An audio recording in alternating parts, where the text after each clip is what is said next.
क्यों बच्चों, आज हमारे फिजिक्स जर्नी कहाँ जाएगी? आज हमारे फिजिक्स की जर्नी जाएगी इलेक्ट्रॉनिक्स के टॉपिक एसी ब्रिज पर। एसी ब्रिज है क्या? तो आपको बता दूं मैं एसी ब्रिज क्या है। AC bridge is a circuit in which alternating current is passed. हमने कहा क्या, एसी ब्रिज एक सर्किट होता है जिसमें से अल्टरनेटिंग करंट क्या करता है, पास करता है, और it is based on the application of Ohm's law and Kirchhoff's law. और ये किसके एप्लीकेशन पर बेस होता है? ओम्स लॉ और किरचॉफ्स लॉ। याद करो, ओम्स लॉ और किरचॉफ्स लॉ। एक्चुअल में एसी ब्रिज है क्या? आपने पढ़ा हुआ है पहले इंटरमीडिएट में। कौन सा? Wheatstone bridge. तो AC bridge is a modified form of Wheatstone bridge. AC bridge क्या है? वो व्हीट स्टोन ब्रिज का मॉडिफाइड फॉर्म है। Now the question arises, in which sense AC bridge is a modified. तो AC bridge दो sense में modified. जैसे आजकल गाड़ियां खरीदते हो ना, गाड़ियां, तो नई नई गाड़ियां आ रही हैं। होता क्या है, आपने पहले स्प्लेंडर लिया, फिर आपने सुपर स्प्लेंडर लिया, तो सीधी बात है कि सुपर स्प्लेंडर में कुछ तो ऐसी क्वालिटी होगी जो स्प्लेंडर में नहीं होगी। यही बात यहां पर भी है कि एसी ब्रिज जो है वो व्हीट स्टोन ब्रिज से दो सेंस में मॉडिफाइड है। वो दोनों सेंस क्या है कि पहला सेंस ये है कि व्हीट स्टोन ब्रिज में हम क्या यूज करते हैं? व्हीट स्टोन में ब्रिज में हम यूज करते हैं रेजिस्टेंस। क्या यूज करते हैं? रेजिस्टेंस। और एसी ब्रिज में क्या यूज करते हैं हम लोग? इंपीडेंस। और व्हीट स्टोन ब्रिज में हम लोग यूज करते हैं गैल्वेनोमीटर, और एसी ब्रिज में क्या यूज करते हैं हम लोग? हेडफोन या डिटेक्टर। अब प्रश्न ये पैदा होता है कि रेजिस्टेंस या इंपीडेंस में क्या डिफरेंस है। रेजिस्टेंस आपकी एक सिंपल सर्किट में भी काम करता है, पर इंपीडेंस जो होता है वो कॉम्प्लेक्स सर्किट में काम करता है। आपने पढ़ा होगा एसी सर्किट में आपके पास बहुत प्रकार की सर्किट थी, केवल आर, केवल एल, केवल सी। तो कहने का मतलब क्या, उनका जो रिजल्टेंट होता है उसको हम इंपीडेंस कहते हैं। तो ये आप समझ गए होंगे कि एसी ब्रिज एक प्रकार के कॉम्प्लेक्स सर्किट के लिए निकालते हैं। और दूसरा मैंने क्या कहा, हेडफोन और डिटेक्टर में क्या अंतर है? आपने देखा होगा हेडफोन डिटेक्टर में क्या अंतर है। जैसे आप जाते हो, कभी सब्जी लेने जाते हो, तो तराजू से तौलता है वो, तराजू से। आजकल सब्जी वाला क्या तराजू रखता है? ज्यादातर सब्जी वाले अब इलेक्ट्रॉनिक मशीन रखने लगे हैं। क्यों? क्योंकि इलेक्ट्रॉनिक मशीन जो होता है वो ज्यादा एक्यूरेट रिजल्ट देता है। तो गैल्वेनोमीटर में आपकी एरर होने की संभावनाएं, एरर होने की प्रोबेबिलिटी ज्यादा थी। उस प्रोबेबिलिटी को दूर कौन करता है? हेडफोन। जैसे आपने कान में हेडफोन लगा दिया और सर सर सर सर आवाज आने लगी, तो जब आवाज आने लगती तो आप क्या कहते हो, कहीं कुछ डिफेक्ट है तभी आवाज आ रही है। तो हमने क्या कहा, AC bridge is a modified form of कौन bridge? Wheatstone bridge. AC bridge is a modified form of Wheatstone bridge. ये जब मॉडिफाइड हुआ तो आपका चेंज हो गया एसी ब्रिज में। किस में हो गया? एसी ब्रिज में। क्लियर? अब किस सेंस में मॉडिफाइड है? यहां पे आप यूज करते थे रेजिस्टेंस। क्या यूज करते थे? रेजिस्टेंस। यहां क्या यूज करोगे आप? इंपीडेंस। क्या यूज करोगे? इंपीडेंस। क्लियर? यहां पर आप यूज करते थे क्या चीज? गैल्वेनोमीटर। क्या यूज करते थे? गैल्वेनोमीटर। और यहां पे आप यूज करोगे हेडफोन। हेडफोन या डिटेक्टर, कुछ भी कर लो, हेडफोन या डिटेक्टर। तो इस प्रकार से आप कह सकते हो कि आपको दो चीज मिलेगी, बैलेंस कंडीशन और सेंसिटिव कंडीशन। तो हम लोग पढ़ेंगे आज balance condition of N AC bridge. तो सबसे पहले हम लोग इसको मिटा लें थोड़ा सा। क्लियर? हमने कहा क्या? हमने कहा कि AC bridge is a modified form of Wheatstone bridge in which we use impedance. We use impedance instead of resistance. हम रेजिस्टेंस के स्थान पर यहां पे क्या यूज कर सकते हो? इंपीडेंस यूज कर सकते हो। क्लियर? अब हम बनाते हैं एक व्हीट स्टोन ब्रिज। क्लियर? बनाया जाए। देखिए, सबसे पहले हमने ले लिया एक व्हीट स्टोन ब्रिज। अब चूंकि व्हीट स्टोन ब्रिज में हमको यूज करना क्या चीज? इंपीडेंस। अतः हम करेंगे क्या? ले लेते हैं इंपीडेंस Z1। ऐसे ही आगे लेके चलते हैं, और यहां पर हमने मान लिया आपका है, यहां पर आपका मान लिया Z2। क्लियर? यहां पर मान लिया हमने वाट? Z3। और यहां पर मान लिया हमने वाट? Z4। क्लियर है? इस प्रकार से हमने बना दिया एक व्हीटस्टोन ब्रिज ए, बी, सी और डी। क्लियर? हम पढ़ क्या रहे हैं? Balance condition. क्या पढ़ रहे हैं? Balance condition of N AC bridge. Balance condition of N AC bridge. अब हम करते क्या है, इसके दो डायगोनल जो हैं ए और सी, ए और सी से मैं लगा देता हूं एक सोर्स। क्लियर? AC source. अब आपके पास एक डायगोनल और बच गया, रेस्ट हो गया। तो now we connect this diagonal with a headphone. हमने क्या किया, हमने इस डायगोनल को कनेक्ट कर दिया एक हेडफोन से। तो इसको कैसे कर सकते हैं? Let us consider a Wheatstone bridge A, B, C and D whose arms contains impedances Z1, Z2, Z3 and Z4. Clear? And the diagonal AC is connected with an AC source and the other diagonal BD is connected by a headphone. अब हम इसमें current flow करते हैं। यहां से current I flow होता है। ये I यहां पे आके दो पार्ट में टूट जाता है। एक होता है I1 और एक को मान लें हम I3। I3 हमने इसलिए लिख दिया क्योंकि ये इस वाले आर्म में है, Z3 वाले में, तो I3 बोल दिया हमने। अब ये I1 करंट आगे जाता है यहां पर, और यहां से इसका एक पार्ट आता है हेडफोन में ID, और इसका सेकेंड पार्ट जो होता है वो आता है I2। Is that clear? और यहां से ये I3 आगे आता है और यहां से ये चला जाता है I4। क्लियर? I4। इसके बाद पूरा मिलकर टोटल फिर हो जाता है I। क्लियर? अब हमको निकालना है बैलेंस कंडीशन। कैसे निकालेंगे बैलेंस कंडीशन? अब यहां पर हमारे पास दो मेश है, ये आपका फर्स्ट मेश है और ये आपका सेकेंड मेश है। क्लियर है? समझ आ रहा मैंने क्या बोला? मैंने कहा ए, बी, सी, डी आपके पास एक व्हीटस्टोन ब्रिज है। क्लियर?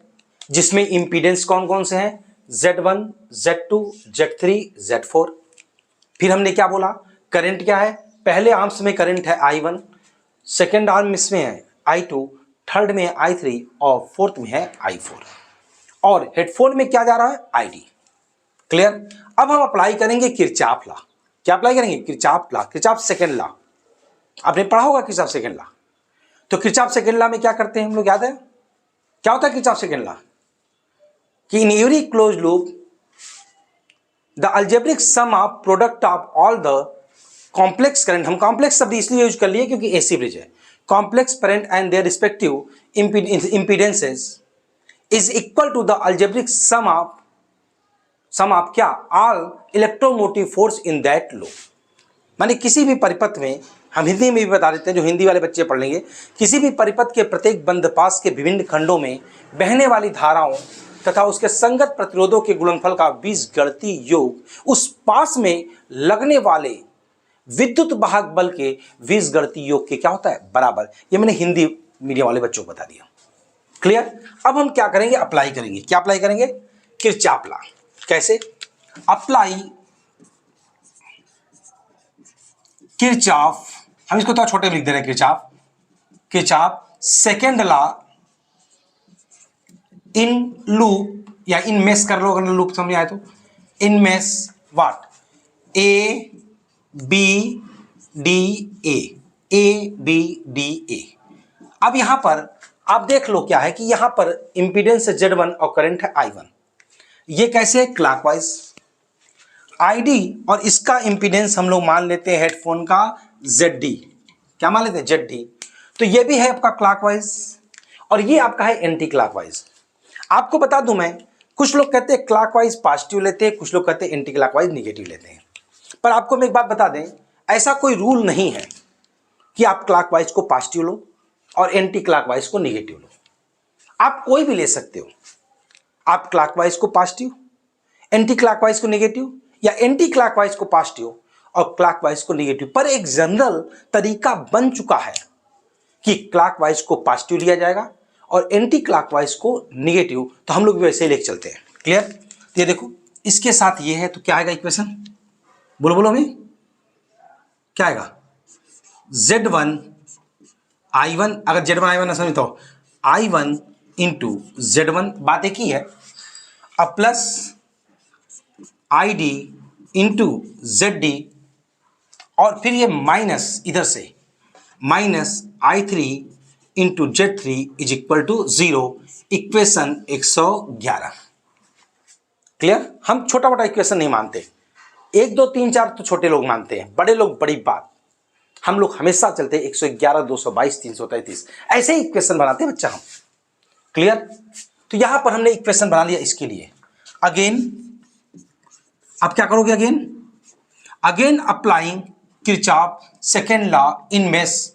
मेश अब कौन सा लेंगे बेटा, B C D B, B C D B.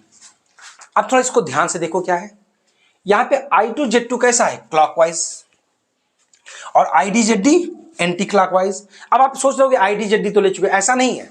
Kirchhoff law पढ़ोगे तो जिस लूप की बात करते हैं, जिस मेश की बात करते हैं, हमेशा सिर्फ उसी मेश के बारे में सोचते हैं। IDZD एंटी क्लॉकवाइज है और I4 Z4 भी एंटी क्लॉकवाइज है। तो इक्वेशन क्या बनेगा बेटा, इक्वेशन बनेगा I2 Z2, फिर माइनस, माइनस क्यों, एंटी क्लॉकवाइज है तो आएगा माइनस IDZD, और फिर माइनस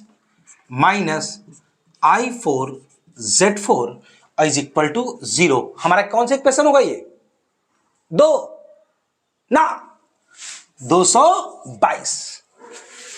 समझे मेरे प्यारे दुलारे, आग के तारे लखेरे, आया कि नहीं समझ में, आया ना? देखो अब हमारे पास ये 2 है।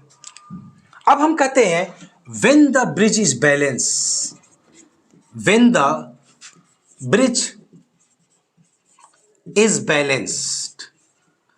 अब हमको बताओ कि अगर ब्रिज बैलेंस होगा तो कंफर्म है कि अगर ब्रिज बैलेंस होगा तो इस वाले आर्म्स में कोई भी करंट फ्लो नहीं होगा, क्योंकि अगर करंट फ्लो हुआ इसका मतलब साफ है कि ब्रिज बैलेंस नहीं है, क्योंकि अगर करंट फ्लो होगा तो सर आवाज आएगी और नल पॉइंट नहीं मिलेगा। इसका मतलब कि बैलेंस कंडीशन में आपका ID क्या होगा, 0। इसका मतलब कि ID में कोई करंट, इसमें ZD में या हेड4 में कोई करंट फ्लो नहीं होगा। अब हम क्या करेंगे, अब हम ID की वैल्यू यहां पुट कर देंगे। पुट करेंगे तो क्या आएगा, देखो इधर पुट करने के बाद हम थोड़ा कलर चेंज कर देते हैं, आएगा I1 Z1 और ये हो गया आपका 0, minus I3 Z3 is equal to 0, equation 333। और इसमें पुट करो I2 Z2 और माइनस I4 और Z4 is equal to 0, equation 444। Clear है? अब सबसे मजेदार घटना क्या है, आप यहां पर इसको थोड़ा अरेंज कर सकते हो। कैसे? इसको लिख सकते हो तुम I1 Z1 is equal to I3 Z3, इसको लिख सकते हो I2 Z2 is equal to I4 और Z4। इसको आप कह सकते हो इक्वेशन 5 और इक्वेशन 6। क्लियर है? अब हम क्या कर सकते हैं, इसको डिवाइड कर सकते हैं, लेकिन हम उसको बाद में करेंगे, ठीक है? अब हम क्या करते हैं, हमने कहा जब ID 0 है तो आप किरचॉफ फर्स्ट लॉ क्या है कि किसी भी संधि पर मिलने वाली धाराओं का बीजगणितीय योग 0 होता है, हिंदी मीडियम वालों के लिए। और इंग्लिश वाले कैसे पढ़ेंगे, the algebraic sum of all the complex current meeting at a point या meeting at a junction is equal to 0, जिसको तुम अपनी भाषा में कहते हो sigma I is equal to 0। तो अब यहां मैंने कहा कि यहां से I1 चला, देखो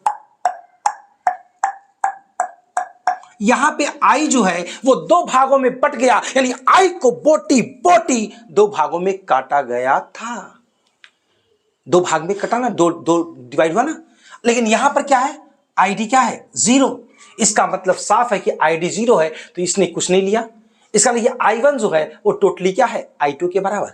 इसका मतलब हम कह सकते हैं when ID is equal to 0, तो आपका क्या आएगा, I1 इज इक्वल टू आएगा I2। Is that clear? और इसी प्रकार से यहां पर जब ID 0 होगा तो I3 इज इक्वल टू क्या होगा I4। क्लियर? अब क्या करेंगे, डिवाइड करेंगे। Now equation 5 divided by 6। अब हम इक्वेशन 5 को 6 से डिवाइड करेंगे तो आएगा क्या, इक्वेशन 5 को 6 डिवाइड करके आएगा I1 Z1 अपॉन, क्यों? क्योंकि डिवाइड करने में क्या होता है कि लेफ्ट साइड में लेफ्ट को डिवाइड करते हैं और राइट साइड में राइट को। तो I1 Z1 upon I2 Z2 is equal to I3 Z3 upon I4 और Z4। और अब मजा आएगी, मजा क्या आएगी मेरे लाल, कि आप देख रहे हो कि I1 और I2 आपस में क्या है, बराबर है। इसका मतलब I1 और I2 एक दूसरे से क्या हो जाएंगे, कैंसिल आउट। तो अगर कैंसिल आउट हो गया तो आप ऐसे भी लिख सकते हो, इसको कैसे लिख सकते हो, यहां लिख दूं, यहां लिख देता हूं I1 और Z1 अपॉन I2 Z2 को भी लिख दो, I1 और Z2 is equal to I3 Z3 और I4 को क्या लिख सकते हो, I3 और Z4। और I3 से I3, I1 से I1 कट गया और आया क्या, आया आपका Z1 upon Z2 is equal to Z3 upon Z4। तो ये आपका क्या हो गया, बैलेंस कंडीशन। क्या हो गया, balance condition of N AC bridge. Clear है? ये आपका है balance condition of N AC bridge. और सेंसिटिव कंडीशन क्या है, ID इक्वल टू 0। क्लियर? अब आप इसको एक बार स्क्रीनशॉट ले लो, मैं एक बार फिर बता देता हूं इसको शुरू से, बताऊं शुरू से, कार्य सुनना, बोर्ड तुम देखना, मुझे देखने की जरूरत नहीं। मैंने क्या, AC bridge is a modified form of Wheatstone bridge. AC bridge कहां यूज होता है, एसी ब्रिज एक सर्किट है। AC bridge is a circuit in which alternating current is flow through it and it is based on the principle of Ohm's law and Kirchhoff's law. हमने कहा AC bridge is a modified form of Wheatstone bridge in which sense, in AC bridge we use impedance instead of resistance, and we use what बताओ जल्दी बताओ, हमें क्या use करते हैं, headphone instead of galvanometer. अब हम solve करते हैं। Let us consider N AC bridge, तुम देखो इसको ABCD, late us consider N wheat stone bridge ABCD and whose arms contain impedances Z1, Z2, Z3 and Z4 and the current of the arms is shown in figure। जैसा जैसा current देख लो। Applying Kirchhoff's second law in, या कैसे पहले कर सकते हो, चाहो तो और एक्सप्लेन कर लो कि the diagonal AC is connected to AC source and the diagonal BD is connected by a headphone। Clear है?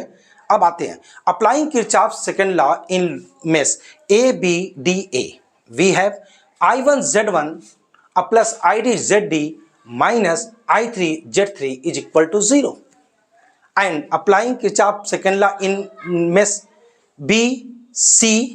BCDB, क्या आएगा तुम्हारा, क्या आएगा I2 Z2 minus ID ZD और minus I4 Z4 is equal to 0।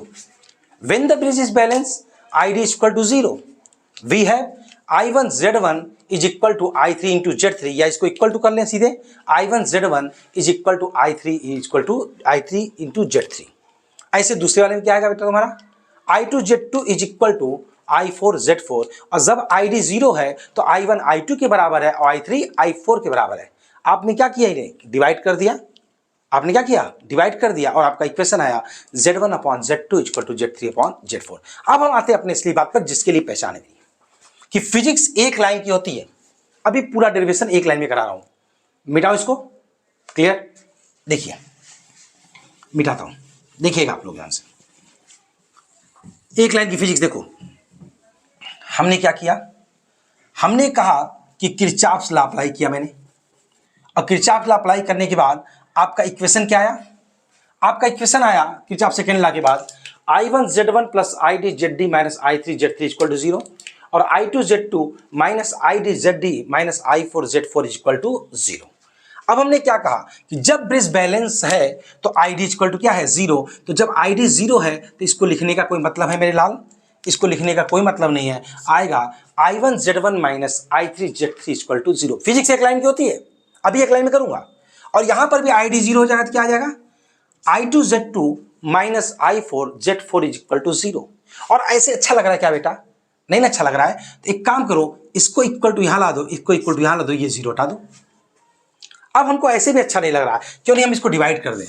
तो जब हम इसको डिवाइड करते हैं तो ये दोनों इक्वल मिला के यहां पे आ जाता है। इक्वेशन क्या बनता है? I1Z1 upon I2Z2 equal to I3Z3 upon I4Z4। और हमने कहा कि जब ID 0 है तो ये I2 जो है वो I1 के बराबर है और I3 जो है वो I4 के बराबर है। और बताने की आवश्यकता नहीं बेटा कि बैलेंस कंडीशन बन चुकी है, Z1 upon Z2 equal to Z3 upon Z4। Physics एक लाइन की होती है, ठीक है? सारे डेरिवेशन आप ऐसे अप्लाई कर सकते हो। क्लियर है? समझ में आ रहा है मेरी बात? मजा आ रही है? तो ठीक है, अब आप इसको कायदे से तैयार कर लो। फिर मिलते हैं अगली जर्नी पर अगले क्वेश्चन के साथ, एसी ब्रिज के एप्लीकेशन के साथ। अब एसी ब्रिज कैसे अप्लाई करेंगे ये हम लोग अगले क्वेश्चन में, नेक्स्ट जर्नी में। तब तक आप नाश्ता पानी कर लो, मन के तो सो भी लो यार, सो लो आराम से ना, एक रात तो होटल में गुजार लो। अब फिर हम लोग नेक्स्ट, कल हम लोग थार से चलेंगे, थार से, थार गाड़ी होती है ना, कल की जर्नी हमारी थार के साथ होगी। ठीक है, तब तक के लिए आप भी आराम करो और मैं भी करता हूं। ठीक है, थैंक यू।